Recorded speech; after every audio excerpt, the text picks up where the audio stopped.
May sabing, Every visit is a blessing. At ano pa nga ba ang lagi niyong inihilig sa amin?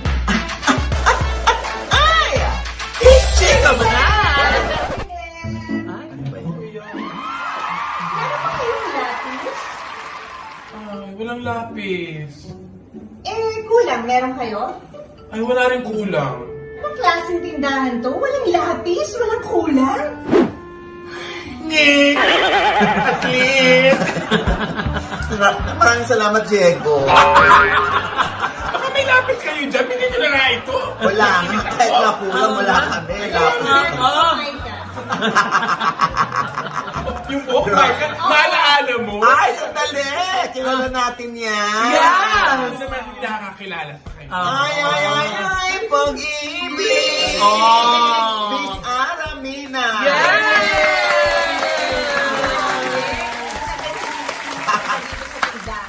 Yes, wala pa yung hinahanap mong lapis. Oo nga.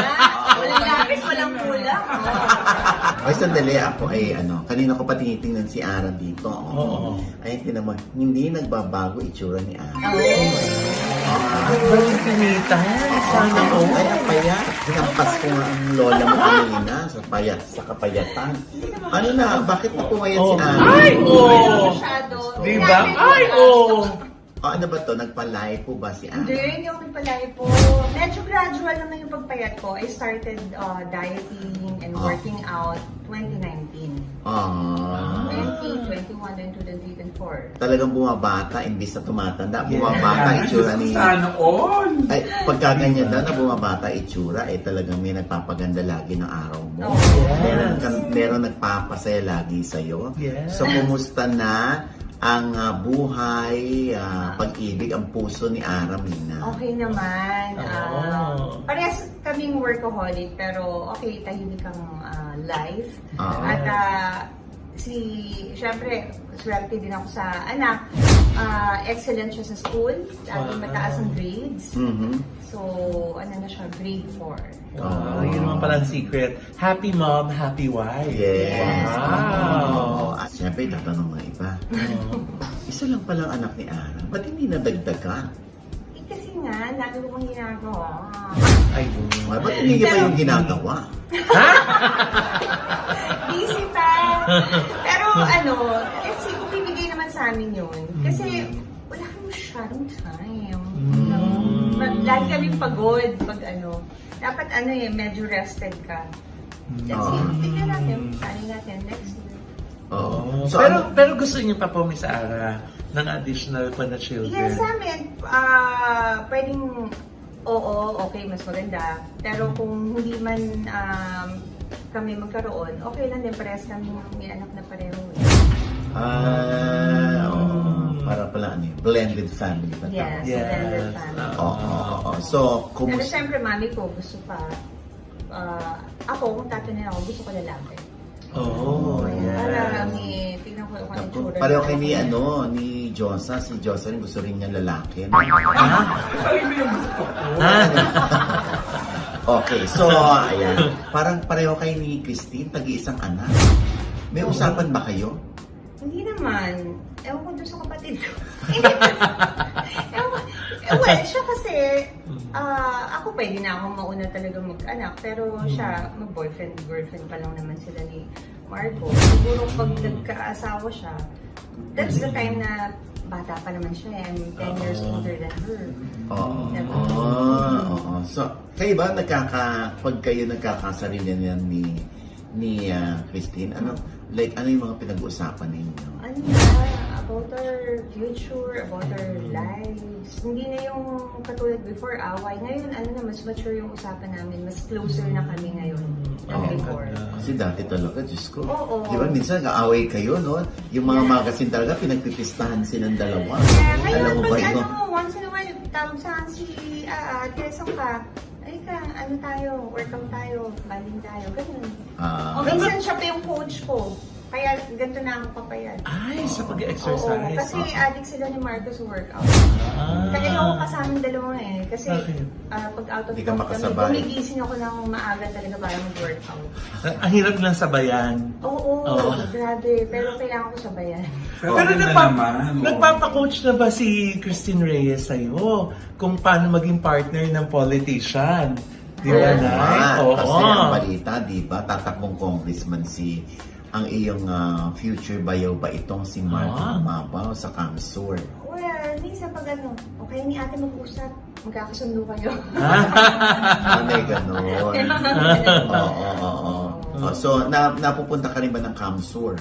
Hindi pa, dapat sasama ako nung sinurprise ni Christine si Marco yung birthday niya. Na-schedule lang ako, hindi lang. So, hindi ka pa napupunta ng Kamsur pero nagpunta ka na ng Lanao del Norte. Oo, nang nunungan. Diba? Nunungan. Oo. Bayan, ito yung bayan. Hindi lahat doon nakakapunta. Di ba? Oo. Pero Bakit? maganda, in fairness. Oo, kasi kailangan maano natin yan, maiba yung pananaw nila dyan. Makakala nila magulo dyan. Oo, ikaw naka-experience ng nunungan na Lanao del Norte. Kumusta? Okay, very peaceful at saka ang ganda ng lugar.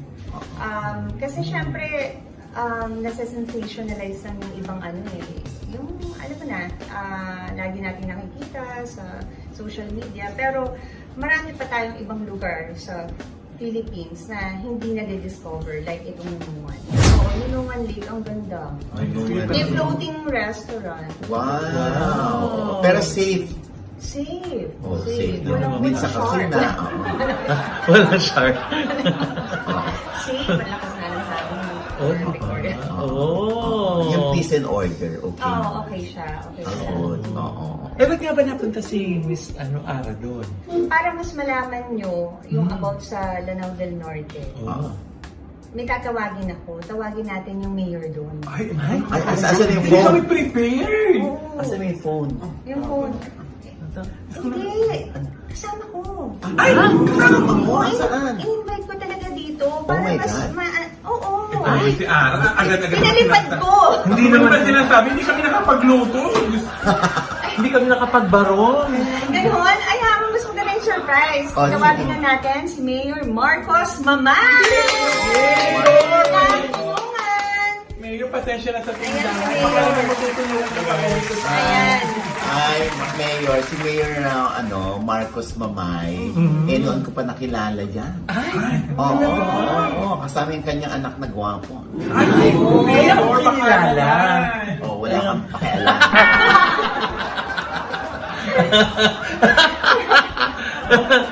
Oo, ayan din. Alam mo kayo si Mayor, masalimuot din ang buhay niyan eh. Kaya pala naging pelikula ito. Oo, ito yung biopic.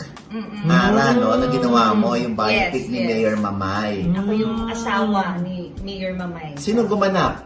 Jerry Craval. Si Jerry Craval. bongga. Oo, Mayor. Oo. Siyempre, paano naiiba yung kwento ni Mayor Mamay sa kwento ng ibang mayor? Actually, being as an elected official, at the same time, tayo po yung president ng lahat ng mayors ng Lanao del Norte. At the same time, national vice president po sa lahat ng mayors ng Pilipinas. So, yun po ang siguro kaibahan natin kasi nagagawa yung scope po ng trabaho natin buong Pilipinas na po. So bakit po ginawang biopic ang inyong kwento? Ano po bang kwento ni Mayor Mamay na worth na panoorin ng mga tao? Ito po kasi nangyari after a series of guestings po natin from national to international stage, mga stations. So, they came up with the idea na why not make a movie? Kasi kumbaga, kapili-pelikula daw po yung story natin. So, doon po tayo nakama up ng idea na gumawa po ng life story po natin. O ano meron sa life story ni Mayor Mamay? Gagano naman sila. O ano ba? Bakit namin pag-aaksayan to ng pera? Ba't namin pag-aaksayan ng panahon? Ano meron sa biopic ni Mayor? Actually po, ito po yung napaka-inspiring na movie po natin. No? Ito po yung story natin since childhood until becoming public servant po. So, na-highlight po dito, yung poverty is not the hindrance to success. So, kumbaga, bilang isang galing sa marginal sector, galing sa mga mahirap, no? Sa poverty line, So, yun po, in-inspire po natin yung mga kabataan, lalong-lalo na po yun yung hindi makapag-aral din sa kahirapan. Siyempre, alam mo naman yung iba, di ba? Pag galing sa hirap, parang imposibleng maging mayor. Dahil ang iniisip nila, mga mayayaman lang, yung may pera lang, may karapatang tumakbo, manalo, bumili ng boto para manalo. Pero kayo, galing kayo sa hirap. Ito po kasi, kaya po nakapa-inspire ng movie natin kasi yun nga po, yung sa pagsisikap po natin, no? Kaya po natin naabot na ito. Pero unang-una po, step by step po ginawa natin. So, lahat, kaya napaka-inspiring po ng movie na to. Dahil nga po yung buhay natin bilang isang mahirap, kumbaga gradually naging public servant po bilang isang mayor. Doon tatakbo yung movie. Oo. Bukod po ba sa kahirapan, Mayor, ano pa po ba mga pagsubok ang naranasan nyo growing up? Yun nga po, isa pang na-highlight po sa movie na to, ito pong pagkakaroon natin ng family feud o RIDO, yung ubusan ng lahi, na na-highlight po para po Mayor. maintindihan po sa buong mundo. Opo, ano po yung RIDO na naging Rido ang tawag. yes, culture Rido. po ng mga Muslim, RIDO po. Yun yung parang naging kultura na ba tawag dito? Yes, kultura ng mga Oo, na nag-uubusan ng lahi. Opo. Angkan laban sa angkan. Opo. So parang normal lang na mapatay mo siya tapos hindi ka madidemanda, hindi ka makukulong, ganun? Yun nga po, dahil siguro sa kakulangan ng edukasyon, kaya nangyayari po. Kaya from time to time po, pinopromote po natin yung education para po maintindihan po kung gano'n po kaalaga yung buhay. ang ganda. Bakit po, of all actors, ay si Jeric Raval ang napili niyong gumanap bilang si Mayor Mamay? At bakit din si Ara? Actually kasi, ang movie na to, partly, meron po siyang action. Kaya po si Jeric Raval kasi, at the same time kasi, naging kaditi po tayo ng Philippine Military Academy sa Baguio, kaya nagkaroon po tayo ng shooting sa Baguio. So, which is, kumbaga, appropriate si Jeric Raval sa role niya bilang isang action star din po. Oo. I'm sure kasi masyado yung advocacy yung edukasyon. So ano to, mapapanood ba to ng mga estudyante sa mga sinihan o sa schools? Yun nga po, kaya pa tinapo natin ang DepEd. Kasi yung pong, pag-educational kasi yung movie na to eh. So kumbaga nakaka-inspire po sa mga kabataan. Na yung lalo-lalo na po siya, hindi makapag-aral din sa kahirapan. So, inspiring movie po to para sa kanila. Dito ba ay pinakita kung ilan ang anak, ilan ang asawa dahil isang Muslim si Mayor Mamay? Anyway, isang asawa lang tayo po. So, kaya hindi na po na. Although sa mga Muslim, hindi hanggang 4, pero sa tayo po nag-isa pa lang. Wala namang ano dun sa movie. So, makita namin din ang ganda ng Lanao del Norte dyan, Mayor. Yes po, knowing the fact na ang municipality of Nonongan po, very potential when it comes sa ecotourism po sa buong Lanao del Norte. Marami po potential. In fact, meron tayong Mount Inayawan National Park na naging ASEAN Heritage Park po. Recently na declared po. So itong pelikula niyong Mamay, A Journey to Greatness, Yes. na Marcos Mamay story, meron po ba itong premiere night? Yes po, magkakaroon po tayo ng premiere night this coming August 27 po sa SM Mega Mall Cinema 1. Ayan. So anong oras po ito? 6 p.m. onwards po. Ayan. Ayan. So invited niyo ba sila? Yes po, okay po sa lahat yan. Everyone is invited po para manood po sa premiere night. At libre. Aba, libre po yan. Ayan. Okay. Ayan. Sino pa yung mga kasama nila na sa pelikula, Miss Si Ara? Jeric Raval, kasama rin namin dito si Diaz, Ali Forbes, Paul Rabales, Victor Neri, Victor DJ Neri. Marquez, Ron Angeles, Julio Diaz, Sheila Delgado, Adi Conceron, Ali Forbes, AG Mali, marami pa pong iba. Star-studded? Star-studded po. Oh. So, of course, directed by Neil Bubuitan. Ayan. Mayor, matindi po ba kayo dito? Kasama yata si Mayor. Umaking po dito ba sa- kayo dito? Abangan ba inyong... Naku, parang... Actually, flashback po actually kasi story po natin daw. So, Flashback. masyado naman napaka-self-serving kung pati tayo kasama. Actually, at the same time, story, tayo pong producer ng movie na to. So, under Mamay Production din po.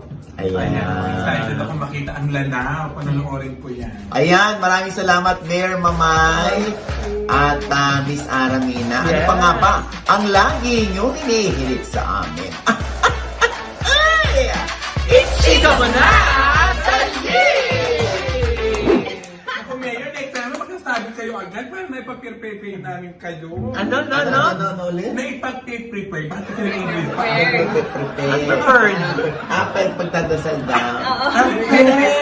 Prepare. Ba't di ba postpaid ka na? Ba't nagpe-prepaid? Prepared daw, nakakapag-prepared. Ano ba? Ano po na nilibig ko? Prepare, naghanda sana. Sana na ipagpatay ko kahit manok, o na ipagpirito ng baboy. Diyos ko. Ha? Ba't hindi mo i-ano yan, no? I-prito yung pusit? Ulo mo. Sige, kasi sa dulo ka ako.